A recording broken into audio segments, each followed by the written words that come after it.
काँग्रेस हा राष्ट्रीय पक्ष आहे. स्वातंत्र्याच्या लढ्यामध्ये काँग्रेसचंच मोठं योगदान आहे. हे कोणाला आता म्हणजे इतिहासामध्ये मला जायचं नाही आहे. आमचे नेते राहुलजी आणि आमच्या नेत्या सोनियाजींना या तानाशा सरकारने केंद्रातल्या काय ट्रीटमेंट दिलं हे आमचे सगळे काँग्रेसचे कार्यकर्ते आणि देशाची जनता या सगळ्या ट्रीटमेंटला समजून आहे, या अपमानाला समजून आहे. सोनियाजींची तब्येत चांगली नसताना सुद्धा त्यांना ईडीच्या ऑफिसमध्ये तासोन तास बसवून ठेवलेलं आहे. हा देशातला काँग्रेसचा कार्यकर्ता आणि देशातली जनता विसरलेली नाही आहे. आणि म्हणून ह्या तानाशा प्रवृत्तीच्या विरोधात जी लढाई काँग्रेसने सुरू केलेली आहे त्याच्यामध्ये जे आमचं इंडिया आघाडी आहे, आमचं राज्यामध्ये महाविकास आघाडी आहे, जागा वाटपाचा हा तिढा जो आहे हा जो आम्ही आज संपुष्टात आणलेला आहे. मोठं मन करून आमच्याही कार्यकर्त्यांनी देशामध्ये भाजपचं सरकार आणि नरेंद्र मोदीचं सरकार हे सत्तेतून बाहेर काढण्याच्या दृष्टिकोनातला एक प्रयत्न आम्ही सुरू केलेला आहे. आणि महाविकास आघाडी म्हणून महाराष्ट्रातून भाजपचं पानिपत करणं, त्याला सत्तेच्या बाहेर काढणं आणि राज्याच्या जनतेला, कारण की आज राज्यातलं जे सरकार आहे भ्रष्टाचारी सरकार आहे, केंद्रातलं सरकार हे भ्रष्टाचारी सरकार आहे. झुटो का सरदार असं व्याख्या दिली तर आजकाल चंद्रपूरमध्येही आपण पाहिलं की म्हणजे पुन्हा म्हणजे काँग्रेसने जो जाहीरनामा सामाजिक न्यायाचा दिला त्याला मुस्लिम लीगशी जोडतात आहेत. तर यांची पातळी किती खाली गेली हे आपल्याला पाहायला मिळते आहे. जनगणना हा या देशातल्या प्रत्येक बहुजनांचा, शोषित पीडितांचा तो अधिकार आहे. राहुल गांधीजींनी ती भूमिका मांडली, यांच्या पोटात दुखायला लागलं. त्याला मुस्लिम लीगशी जोडायचं कारण काय? मुस्लिम लीगने या देशाला तोडलं, फाळणी केली. यांचा जो एक अजून आहे हिंदू महासभा, त्यांनी पण या देशाच्या या व्यवस्थेमध्ये फाळणीमध्ये त्यांचं मोठं योगदान आहे. पण मुस्लिम लीगचा उल्लेख करण्याच्या मागचा यांचा उद्देश काय? या राज्यामध्ये आणि या देशामध्ये सामाजिक न्यायाची भूमिका नसली पाहिजे ही भाजपची मानसिकता आहे. ते काल नरेंद्र मोदींच्या देशाच्या प्रधानमंत्र्यांच्या वक्तव्यातून स्पष्ट झालेलं आहे.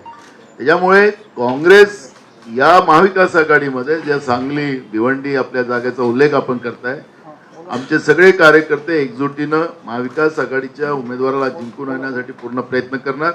आपण जे काही प्रश्न विचारताय की मतं तुमची एकमेकाला जातील का? बिलकुल जाणार. कारण की राष्ट्रवादी आणि शिवसेना हे जे ओरिजिनल पक्ष आहेत त्यांचे दोन्ही नेते आमच्याजवळ बसलेले आहेत. काल नरेंद्र मोदी सांगतात की हा नकली शिवसेना आहे. बाळासाहेब ठाकरेंच्या निर्माण केलेला हा जो शिवसेना आहे त्याच शिवसेनेला नकली शिवसेना म्हणायचं आणि केंद्रीय तपास यंत्रणेचा दुरुपयोग करून, सत्तेचा दुरुपयोग करून शिवसेनेला जे तोडलं गेलं, राष्ट्रवादीला तोडलं गेलं. एक राष्ट्रवादीचे कार्यकर्ते किंवा शिवसेनेचे ओरिजिनल कार्यकर्ते विसरणार नाही आहे. त्यामुळे मत ट्रान्सफरचा हा जो प्रश्न तुम्ही उपस्थित केला हे कुठलाही नाही. तीनही पक्षाचे कार्यकर्ते आणि खाली नेते हे जॉईंटली ही लढाई लढतील आणि महाराष्ट्रामध्ये आमच्या महाविकास आघाडीचे सगळेच्या सगळे उमेदवार जिंकून येतील अशी परिस्थिती आहे. आज पहिल्या फेजमध्ये ज्या 5 लोकसभेच्या निवडणुका होतात त्या 5ही महाविकास आघाडी म्हणून आम्ही जिंकणार अशी परिस्थिती आज विदर्भामध्ये आहे. 30 लाख पूर्ण महाराष्ट्रामध्ये आपल्याला पाहायला मिळते आहे. लोकांनी निवडणूक हातात घेतलेली आहे, जनतेने निवडणूक हातात घेतलेली आहे. काल तर तिथं पैसे देऊन लोक आणलीत चंद्रपूरला. लोक नरेंद्र मोदींचं भाषण सुरू झालं, लोक उठून चालले होते. ठीक आहे, आपले कॅमेरे तिकडे फिरत नाही, तो भाग वेगळा आहे. पण मी तुम्हाला सांगतो की कालची जी परिस्थिती पाहिली आणि मोदींजींचं जे रटाळ भाषण जे आहे, कायम काँग्रेसला शिवा देणं, मुस्लिमांना शिवा देणं, विभाजनाची वृत्ती ठेवणं, जनतेला काय देणार आहे तुम्ही? महाराष्ट्रामध्ये सगळ्यात जास्त शेतकऱ्यांच्या आत्महत्या होत्या, त्याच्यावर का नाही बोललेत? महागाईवर का नाही बोललेत? बेरोजगारी का नाही बोललेत? गरिबांबद्दल का नाही बोललेत? ते प्रश्न त्यांचा विषय नाही. आज देशाच्या प्रधानमंत्र्यांकडून जे काही अपेक्षा होत्या त्या सगळ्या भंग झालेल्या आहेत. आणि यांचे उमेदवार नरेंद्र मोदींसाठी मत मागतात. कशासाठी? नरेंद्र यांचे सगळे संपलं यांचं काम, ते नरेंद्र मोदीला मतदान करा असं भाषण राज्यातले नेते आणि त्यांचे उमेदवार करतात आहेत. जसं अल्लाह के नाम से दे दे बाबा असं वाला जे आहे ना मंत्र, तशीच परिस्थिती चाललेली आहे. नरेंद्र मोदींसाठी कशाला व त्यांना मत कशाला लोक करतील महाराष्ट्रात?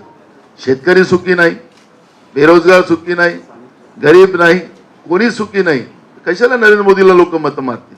त्याच्यामुळे जी परिस्थिती भाजपची झालेली आहे, आणि खरं तर आम्हाला आमचं संविधान आणि लोकशाही आमच्यासाठी महत्वाची आहे. त्यासाठी आम्ही ही लढाई आहे. आणि महाराष्ट्रामध्ये आज जी काही परिस्थिती आहे, लोकांनी ते मानस केलेलं आहे. मतविभाजनाचे राजकारण जे बीजेपी करते आहे, त्यालाही यावेळेस पूर्णविराम लागणार आहे. हे तुम्हाला निकालाच्या निर्णयामध्ये पाहायला मिळणार.